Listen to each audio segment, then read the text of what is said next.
Hi. So our session is called Get Fertile, the impact of integrative medicine on diet and health. My name is Cloud, and I had the absolute pleasure of meeting this doctor about 2 years ago. I had a really painful miscarriage, both physically and emotionally, and my husband and I wanted to have another child, and we were trying for about 5 years.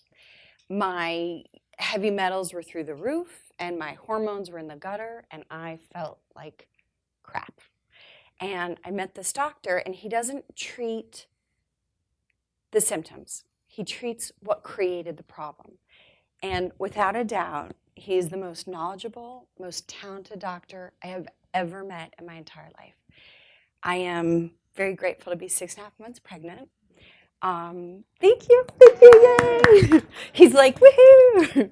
And I'm 42 years old, and my dad sees this man, my mom sees this man, my son sees this man.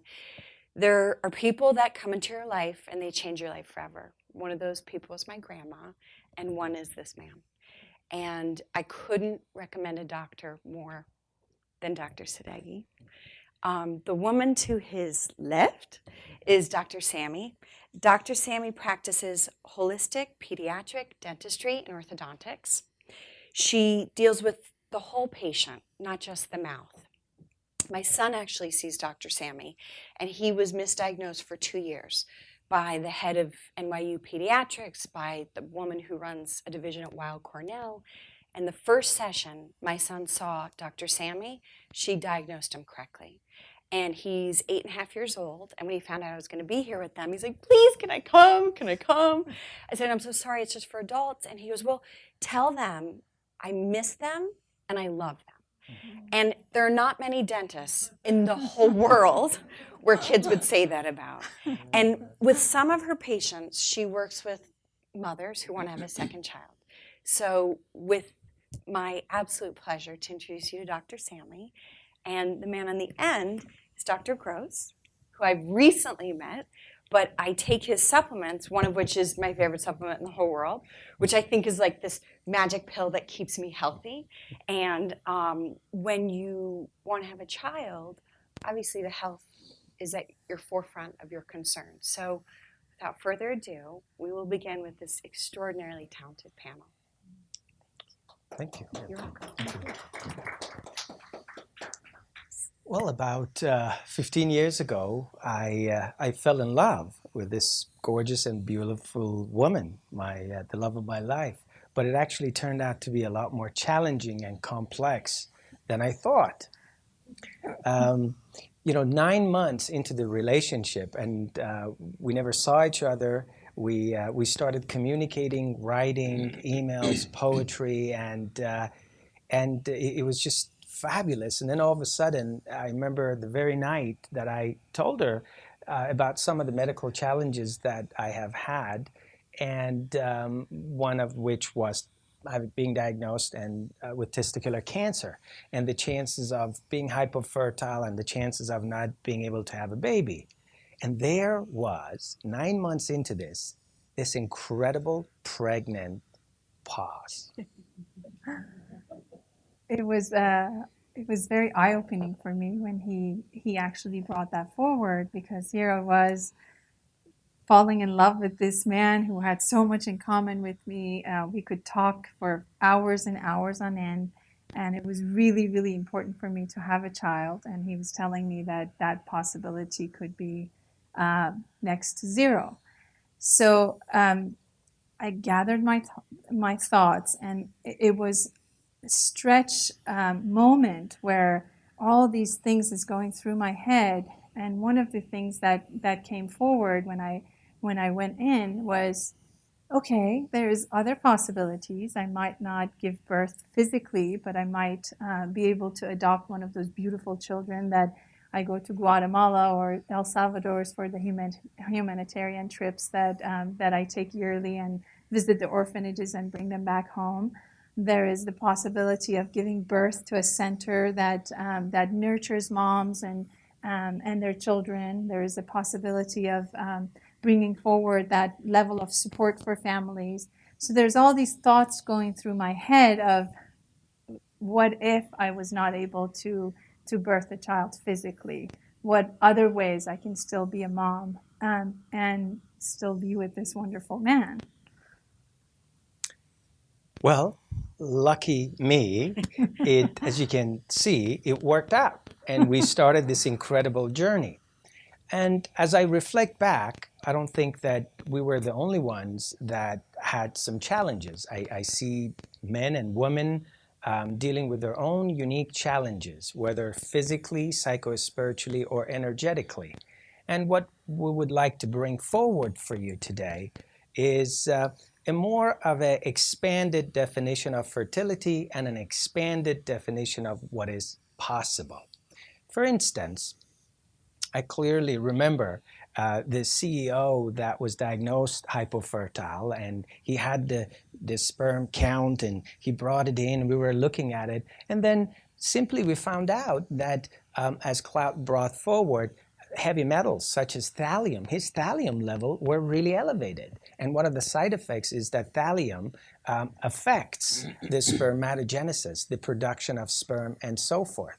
So by simply redefining a laptop and separating the laptop from his actual lab, shortly after, his sperm counts elevated and he was able to father a child.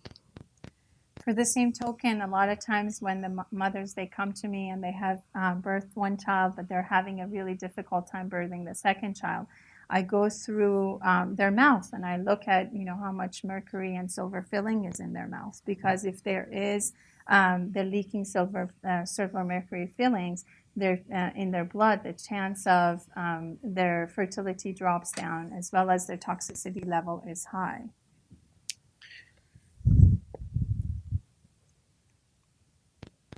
One of the things that I wanted to share was the idea and the possibility that what is occurring in our mouth and teeth can actually affect various different organs in our body. I wonder, no one is more of an expert than you, if you could say a little bit about that. Absolutely. I'm a biological dentist, so I actually look at the whole body and I evaluate it for the wholeness of how the health is actually impacting the person. So it was interesting, but I just adore kids, and I really, really have an amazing time treating children. So I have closed my practice only to children. And my husband comes and says, I really want you to see this adult, the adult patient. She's very phobic. She has a lot of challenges being in the dentist, and she's really attached to this one wisdom tooth. She doesn't want to take it out, and every single dentist that she goes to, wants to take this tooth out.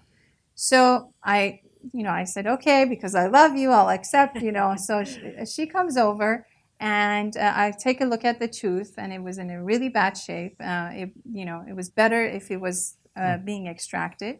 However, this woman, she was very in tune with her body, and she kept telling me that there is this, attachment to this tooth, the fact that she wants to really keep this tooth. So we took care of it, that tooth, and afterward, I kind of brought forward to her that the meridians between the tooth and every organs, as well as emotions, and the wisdom teeth are actually the reproductive system.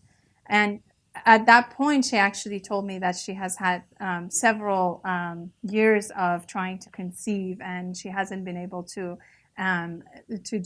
do so. And it was shortly after that I got the great news from my husband that 3 months afterwards she actually conceived and was able to have a child. So it was bringing forward that aspects of the meridians and the relationship between teeth and organs, as well as the emotions and the whole energetic system, which I would love for you to explain it a little bit more. Sure. And, sometimes there are things that we can do, and they sort of have a double sword, if you would. Sometimes it could be medications that we're taking.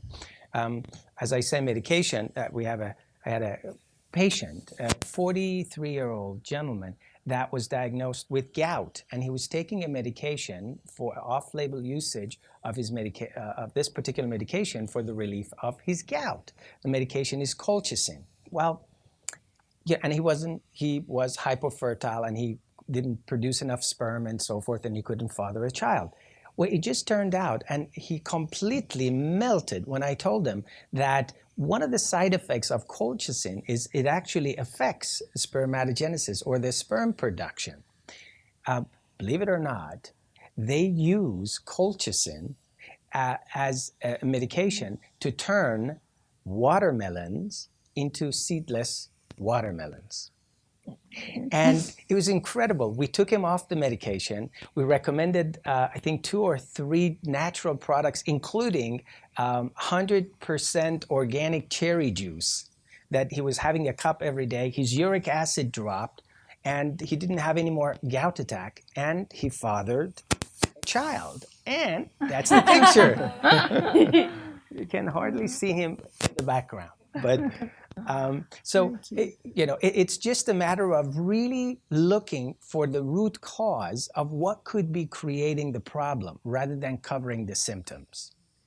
The other aspects of some of the things that can happen in regard to the mouth with the rest of the body, when you have periodontal disease where your gums are very inflamed and you have certain types of bacteria, it actually activates the prostaglandins in your body. And prostaglandin is the hormone that is used when you go through contraction and giving birth. That's basically the contraction aspects of it. So when the elevated prostaglandin happens in the body actually thinks that it needs to go to labor, and so then they can have early miscarriages. So that's another relationship that. And sometimes it could be more occult. It could be more hidden. Sometimes a woman could have gone through certain traumas. It could have been they were a gymnast, they fell off and they landed on their buttocks. And all of a sudden it has physically affected their uterus. So they might have a tilted uterus. And if physically, if there is a structural deviation, no amount of hormone or no amount of support can really help them other than relieving the tension that is being created on the uterus. And, and then whether seeing the appropriate practitioner, whether it's a chiropractor or an osteopath, they could relieve that tension, release the tilted uterus, and it'll be a lot more effective in terms of fertility. So one of our intention for this talk is actually to bring forward not just this physical aspect of pregnancy, but how the your emotional as well as your mental state affects, being fertile. One of the things as a woman I have really experienced in my life, it's, was, okay, first, when are you going to graduate from college? And now when are you going to become your, get your doctoral degree? And now when you're going to get your specialty? And now when you're going to get married? And now when you're going to have kids? And it just, the list of expectations from, not only our family, but our friends, it's endless. And there is an internal voice that keeps coming, and I keep working with it, that I put myself in the same to-do list of expectations that everybody puts me on. And it creates this huge challenge of more of a masculine energy. Our masculine energy is the to-do list, like we get this done and we get that done and we get that done. And the feminine energy that it's required for us to become fertile and to become to host the child is more of a feminine, accepting, being, sitting, being more vulnerable energy, which a lot of us in the society, it's really difficult to do because there's just the to-do list and expectations are so high. And I think that probably has a lot to do with when we're looking at autoimmune diseases, and these are the diseases that the body produces against itself. There is a clear genetic predilection. In other words, when you're looking at the rate of autoimmune disease, women to men, the ratio is 10-1. That's staggering. A particular disease that affects a particular gender 10 times more, that's amazing. Why is that? And I think, as Dr. Sami Sherry has brought forward, the communication that we're having aside from the expectation, more importantly, how we, the listenings that we have for ourselves, the way we communicate with ourselves has a lot to do with developing antibodies that really could hurt us. What was interesting for me is throughout the research that we were doing in this area to find out that American Indians, when there is a couple that they're having challenges with fertility, they actually remove the woman and they put her in with some very nurturing women in a tent where it's a very sacred space, so they're not hearing everybody kind of talking about, you know, how they cannot become pregnant. And instead nurturing her with a lot of empowering thoughts and a lot of beautiful nurturing aspects. And you know, based on some of our friends that they're of that origin, that really creates a space where the woman feels, you know, accepted and acknowledged rather than criticized for what she's going through. So it takes the pressure off and it creates a very sacred space for what they're going through. Well, in Sanskrit, there is a saying, fertile imagination makes you pregnant. Having said that, what was fascinating, and I'm going to share it with you, was, gosh, how are we using these words? Would you like to mention a little bit about that? Absolutely. When they looked at the word imagination over the past 200 years, actually the usage of the word dropped down significantly. The usage of fertility for the same token, it also dropped down significantly. However, the usage of the word pregnancy went up. So when you're looking at imagination and fertility, these are a state of consciousness. And we believe that that state of consciousness precedes an active, dynamic movement, a to-do list of wanting to get pregnant. There's something that is very prevalent in our own lives. You know, when we want to create something, we always do an ideal scene or a vision board. I don't know if you guys have heard about it, but vision boards basically is you know, you get a piece of board and then you put down the things, the idealistic, the perfect ways. You don't put down how you're going to get there, but you're going to put down what you really want to do. And we did that. We just opened up our Integrative Center, you know, together about a month ago. And 3 years ago, I had done a vision board about it. And it was all the things that I wanted to have in this center together, but without any attachments. So I put it on the board and I detached from it. It's like, okay, this is what I want the universe to bring me, but that or something better for the highest good. Having an ideal scene on a vision board, it's the reason I'm sitting in front of you. It actually saved my life. And I actually have it, and I can tell you exactly what it looks like.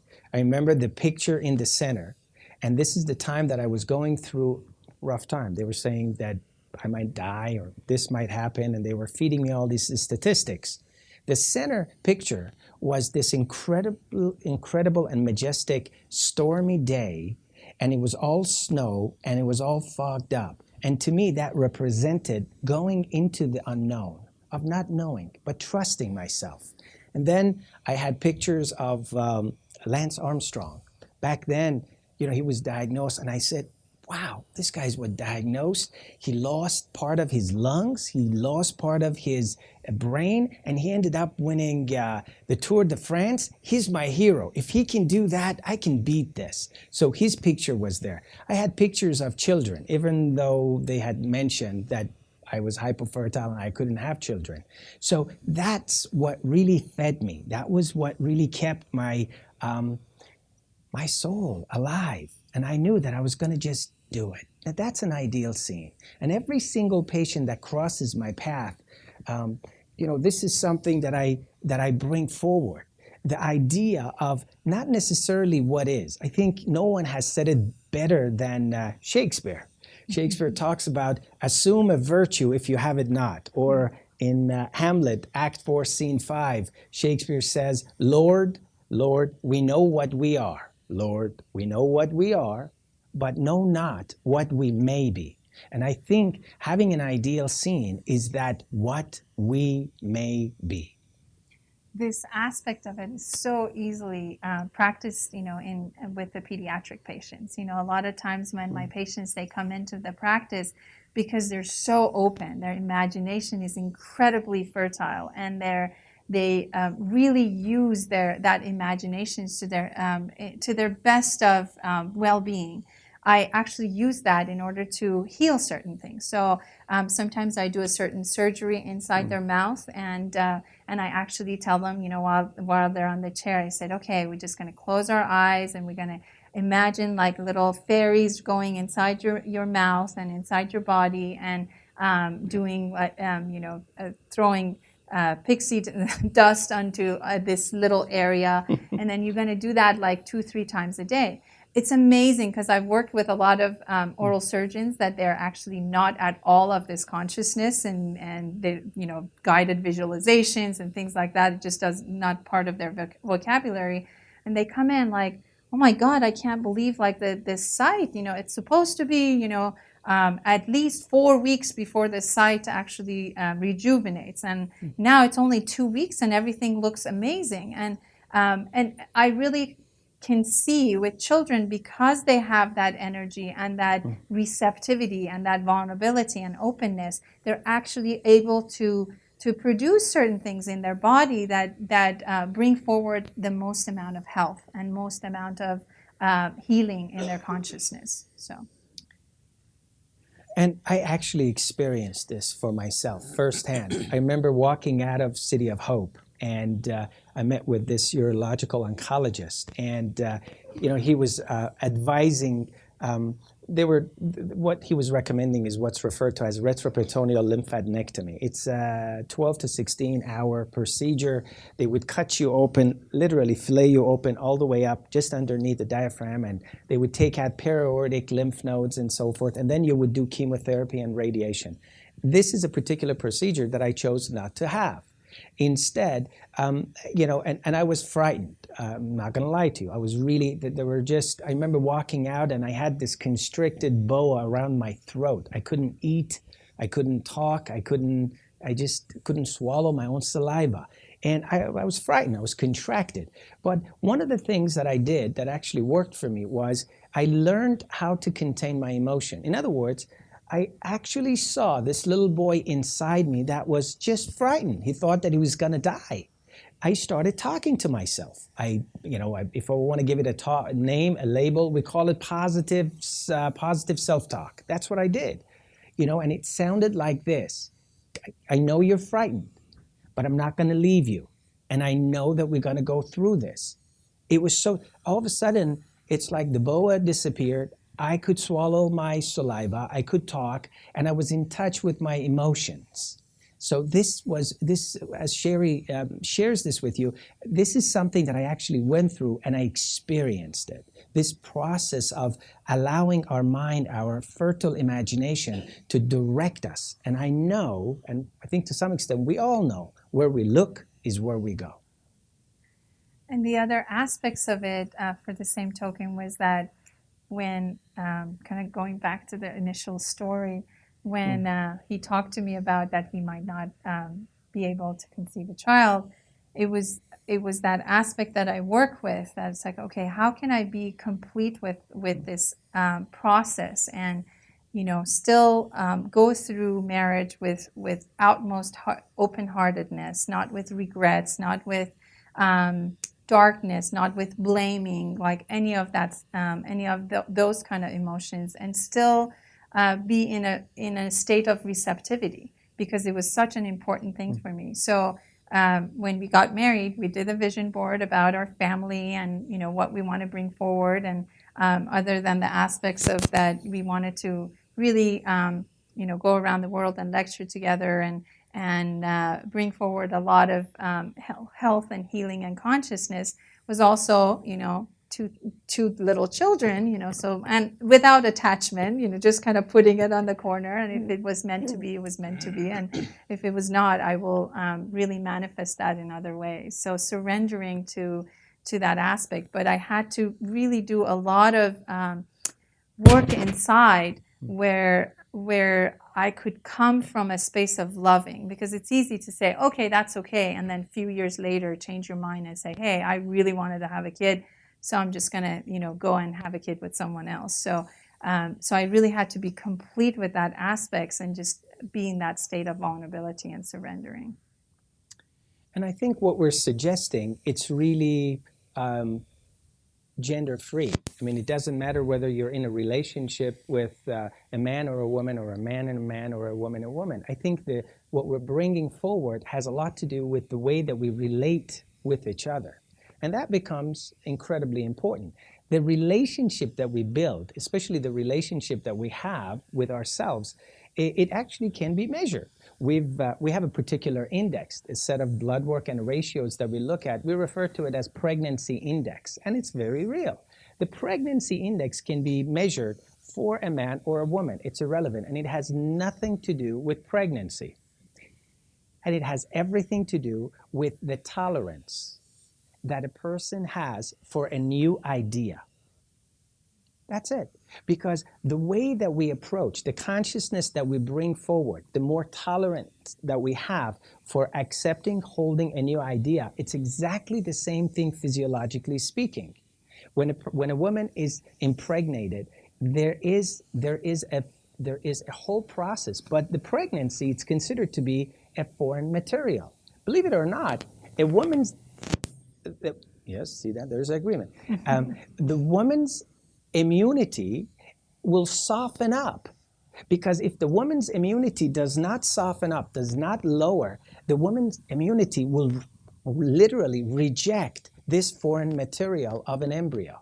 And that's one of the things that occurs throughout a person's pregnancy. And remember, I brought this up there. There's we're not going back. Oh, there we are. Oh, well, here we go. Christine R.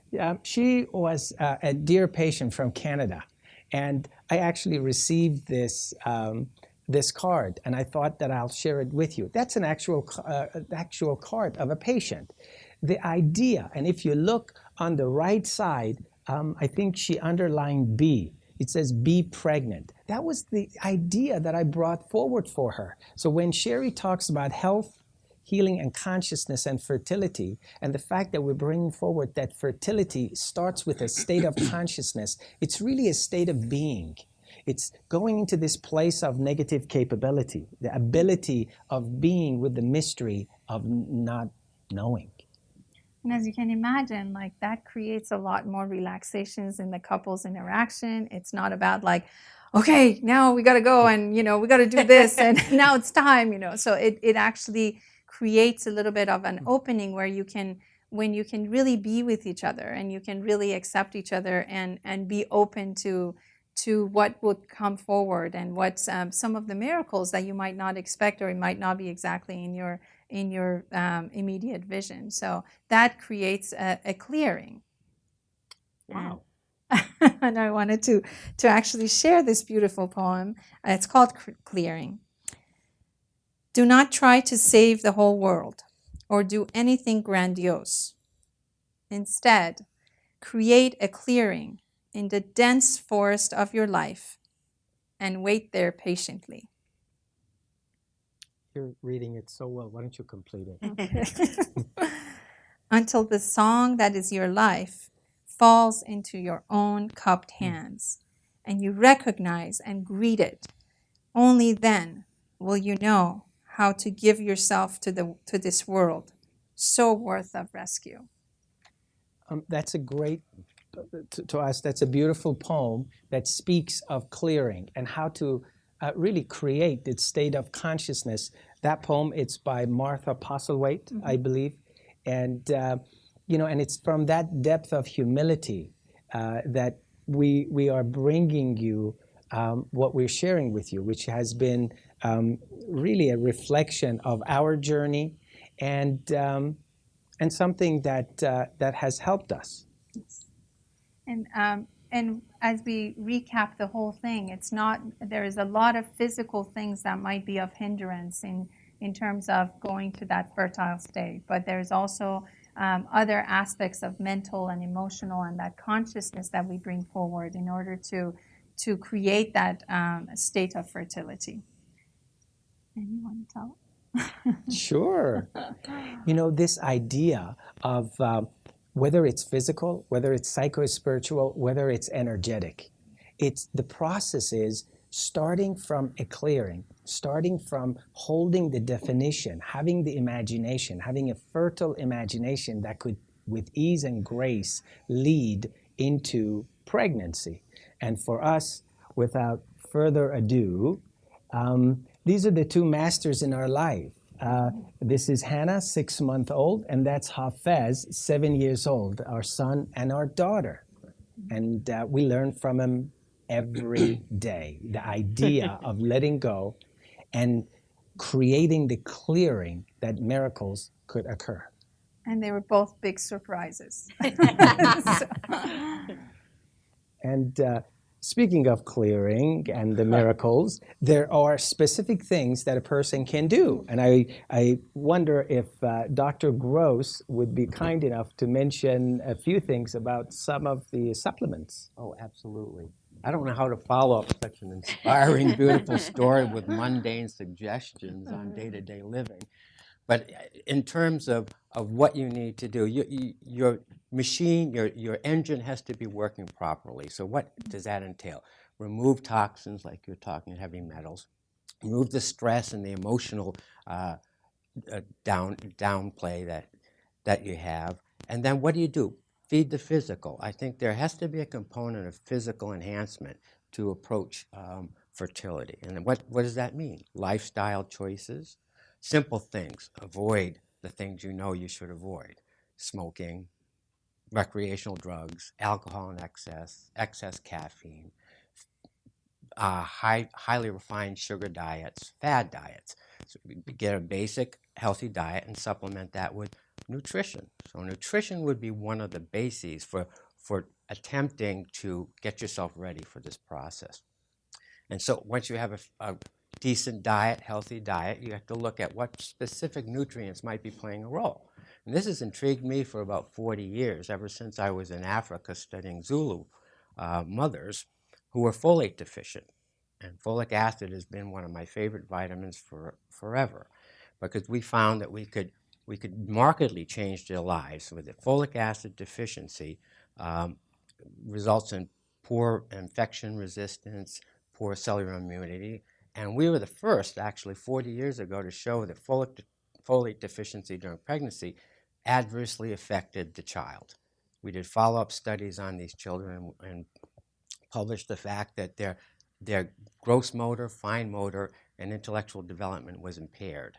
And since then, it's obviously been pushed as something you have to take during pregnancy. So what other things can you take that would make your sperm better, eggs better? Simple things that we all ignore and we're probably all deficient in. Trace minerals, another of my favorites. Zinc, critical for both men and women. Selenium, very important for sperm motility and number. Manganese, something you never think of. Magnesium, for sure. We're all somewhat deficient in these things. And what's the best way to take that? Probably a multi-mineral, a trace mineral supplement. And look for foods that are good in those things. Nuts, green leafy vegetables, and fruits. Besides the trace minerals, what else do you need? Vitamin D. We all tend to avoid the sun because it's so bad for us, and that's where we get most of our vitamin D.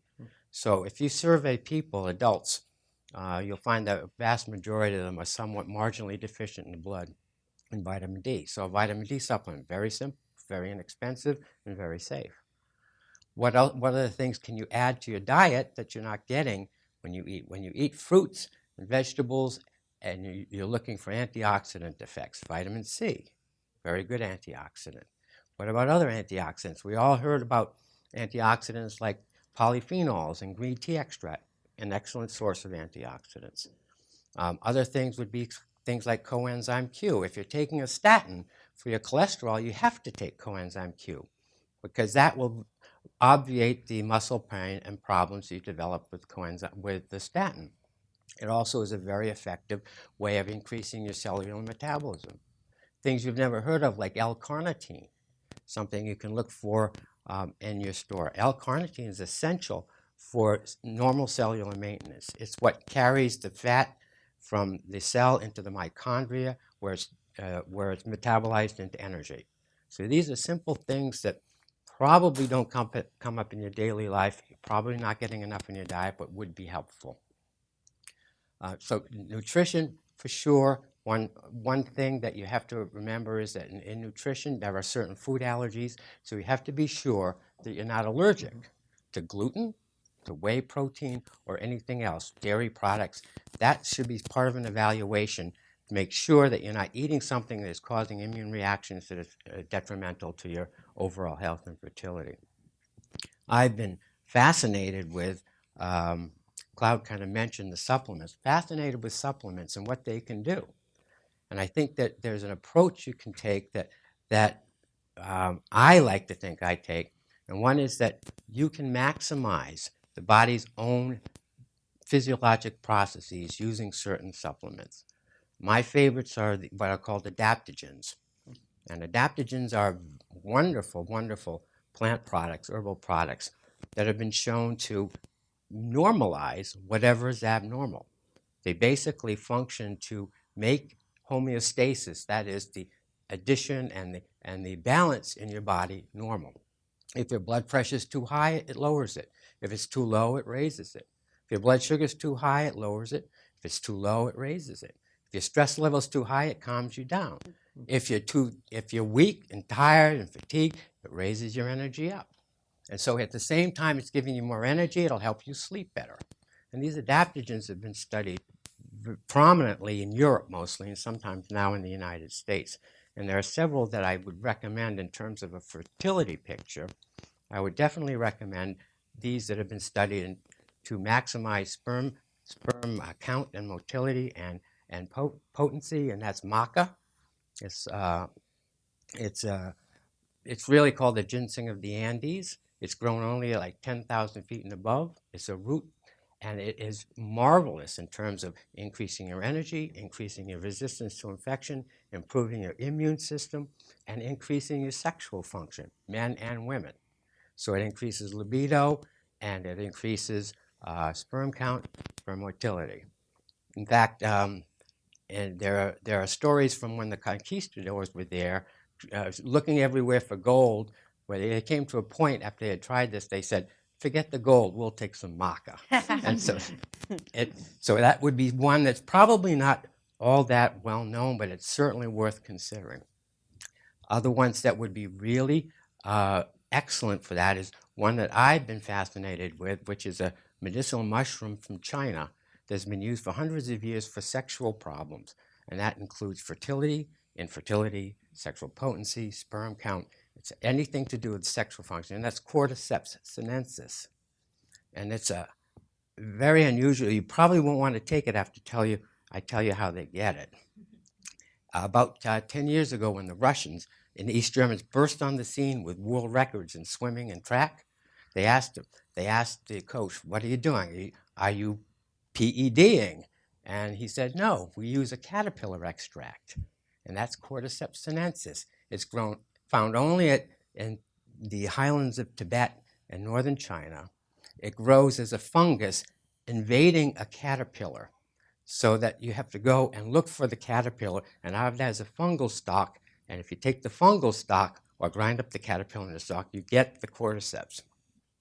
It now is grown on yeast, and it's grown on red rice, rather. It's much safer now and less expensive. But it really does everything you'd want an adaptogen to do. In terms of sexual function, it's probably one of the best. In terms of your energy level, if you're fatigued, you're stressed, it will normalize those.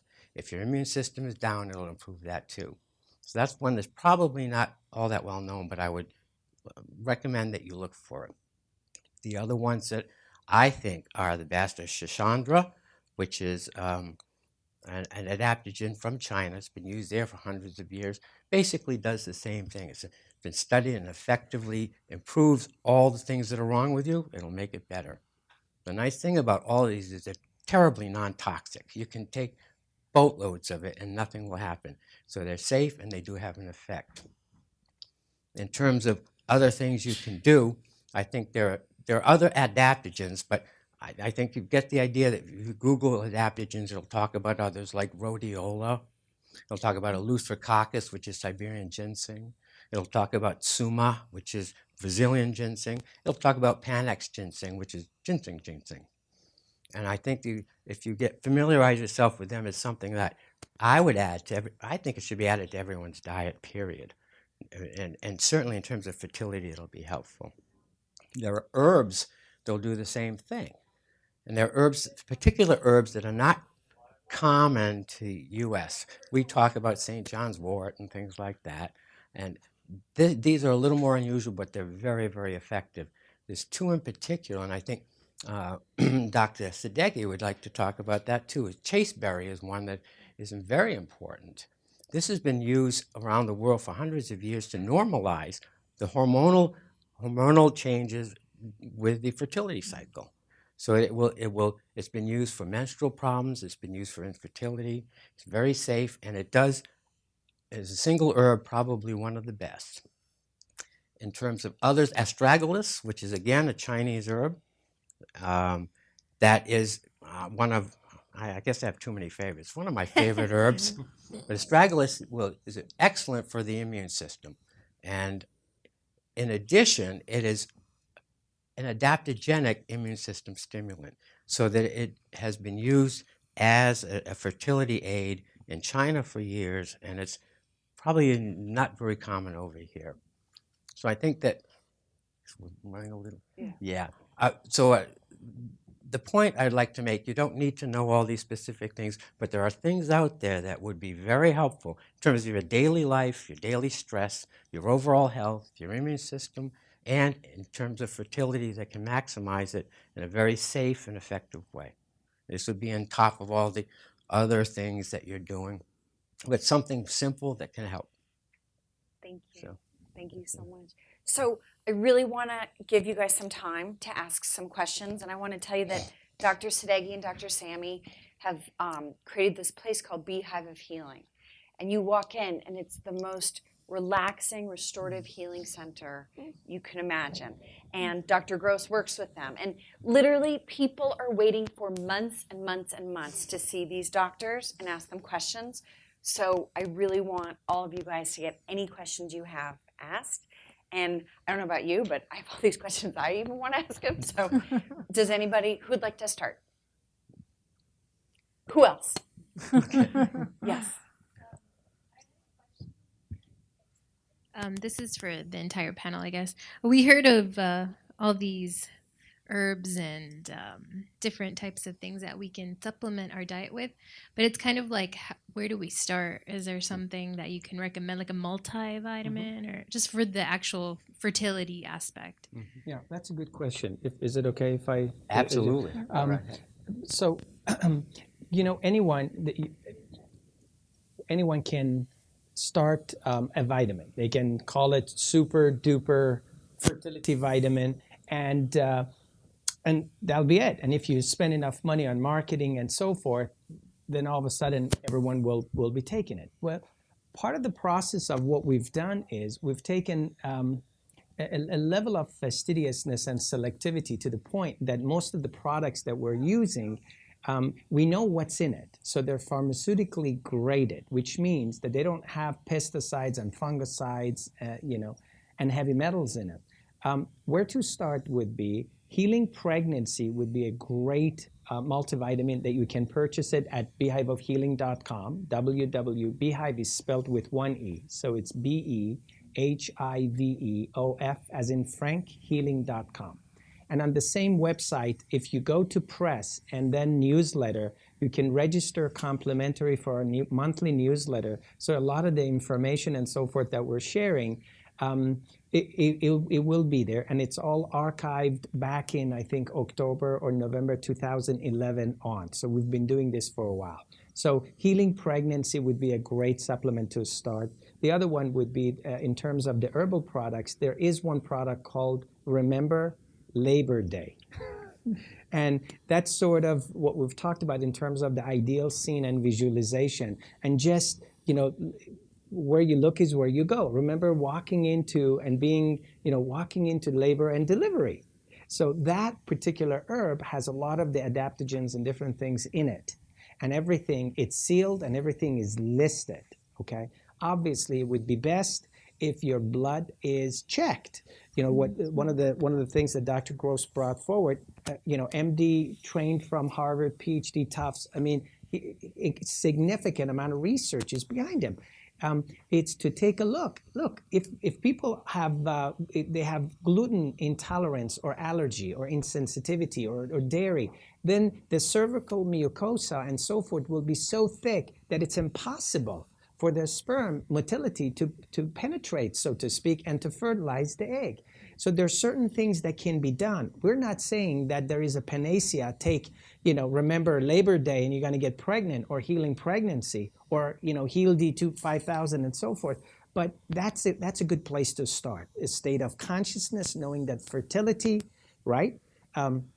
Structure precedes function, and then before this structure is the way. It's the particular way of the consciousness that we're holding, and then there is A to Z in terms of what to do. A good multi, remembering Labor Day, and a good vitamin D. Anything that you might want to? Yeah, I wanted to just throw something out that I like, and in terms of supplementation naturally, there's something called chlorella, which is the most nutrient-dense product on earth. It has 22 minerals and vitamins, all of the amino acids, healthy fats.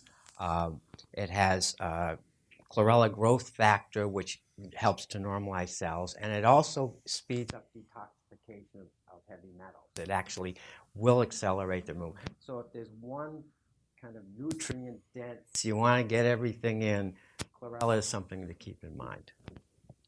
Thank you. There's a woman in front. I'm going to go for two more. I know you said one more. I'm going to go for two more. Okay. Thank you all. I've just done 2 rounds of embryo transfer and IVF and failed at everything, but I have a tilted cervix, and you touched on that earlier. My doctor didn't seem to think that was specifically a reason, but you made me more curious about it. Could you explain more, please, and what I could possibly do, if there is something physically I can do to help myself with that? Sure. I would like to start by really acknowledging your effort and your persistence. And what I would like to do is to send the light and the loving forward for you, for whatever it's for your highest good and all concerned to unfold for you. When you're looking at the tilted uterus, so to speak, there are 3 degrees.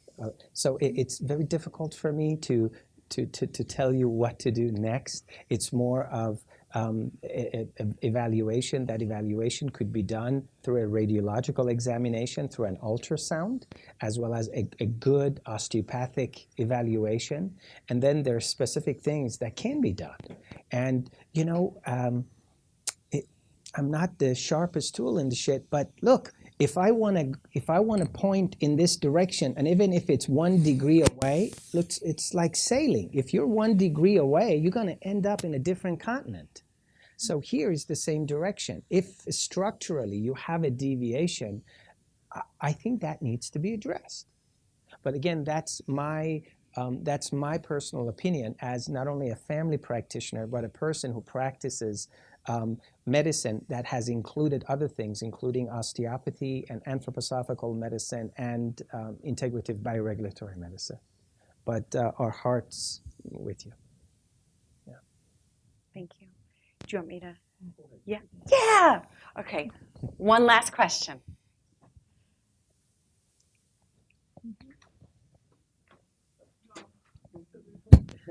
I just would like to see if any recommendations you could do for people that work nights. Me and my wife are both night nurses, and we've done 1 round, so we're just kind of figuring. I know there's a lot of stresses and things that happen to the body. I know vitamin D is a lack. We try to get as much as we can, but I think we're sufficient in those. But any other suggestions or what you might think? Very difficult problem when your biorhythm is kind of interrupted. Are you on an on-off schedule in terms of nights, or is it consistent? It's consistent. It's consistent. Well, She's actually both. That's difficult. That's very difficult. There's really nothing good that has been found yet. I mean, it's just one of those things That's the truth. And I think that the one thing I would suggest is because adaptogens, it doesn't matter what's wrong with your system; it'll normalize those things. I would suggest getting a product with a kind of a mixture of adaptogens in it. Other than that, it's just the physical part of what you're doing and change is. There's nothing that we can take to overcome that. The fact that you're on a schedule nights all the time, that's better. It's your wife that is. I pity. I'm sorry for you because that up and down and back and forth is really a very, very difficult strain on the body. But adaptogens, I've even recommended to people that they take adaptogens when they're flying more than 2 hours because it'll normalize the jet lag quicker. So that would be one suggestion I would try. I don't know if it'll work, but it's worth a try. Sure. Go ahead.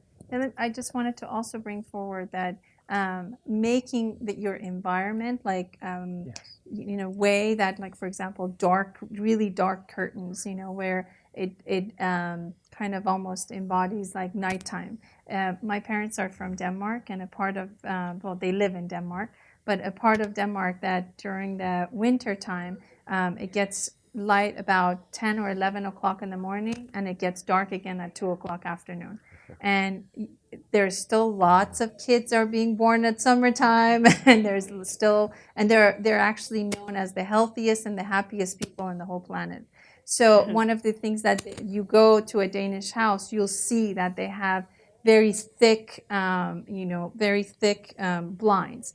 Also, another things that has been come forward a lot in that I see in the Danish culture is that they absolutely turn off all their cell phones. They have something that actually covers their Wi-Fi. So there's a steel plate that goes on to the Wi-Fi, so it's not throughout the house. And they really, really bring down the whole resonance of the house in order to make it more as they adjust. And then for the same token, during the summertime, they have literally only 2 hours of dark. So there's that aspects of it where you can kind of trick your body in a way that, okay, it's nighttime, it's dark, it's black, and now you can produce all the right hormones in order to go to sleep and lower down your cortisol. If I may just very briefly add to that, I agree with that. There are programs that you can get for your computer where progressively throughout they block, it's the blue light that you want to block, the blue blocker, so to speak, because the blue light will activate the hypothalamus, and then the production of melatonin, as Dr. Gross brought forward, gets affected.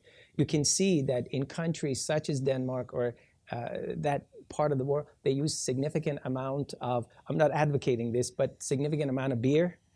Beer has hops and humulus. Humulus has a direct effect on prolactin. So that's something that can be addressed as well. And our hearts are with you. Thank you for doing what you're doing. So if you want to find out more about these incredible doctors, you can go to fertilityplanet.com. Their bios are there. The website for their healing center is beehiveofhealing.com. And I'm so happy that we got to spend part of our afternoon together.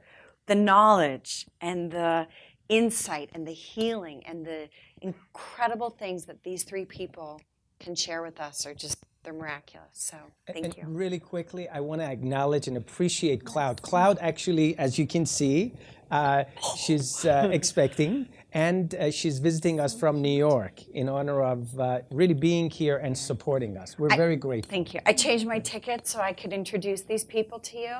These people changed my life. They changed my dad's health, my mom's health, my son's health, my health, and the little guy's health. So thank you so much. Thank you.